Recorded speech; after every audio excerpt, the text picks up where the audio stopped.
Welcome to Chillin' 101. We hope this video helps. You start with a sharp workflow. Open, develop, and pick the image you want.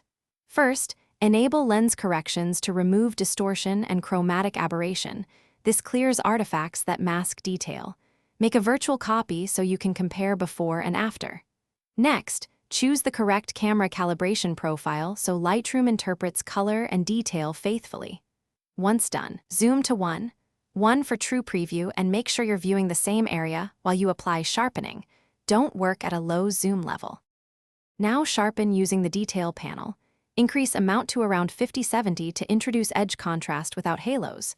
Set radius between 0, 8 and 1, 5 to control how wide the edge enhancement spreads. Smaller radii for fine detail, larger for low-res images.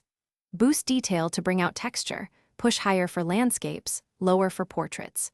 Use masking while holding Alt or Option to preview the mask and protect skin or sky. This ensures only edges get sharpened. Make subtle moves, then recheck at 1 to confirm. Finish by addressing noise and output sharpening. If sharpening reveals grain, apply luminance noise reduction first, because reducing noise after heavy sharpening often softens edges.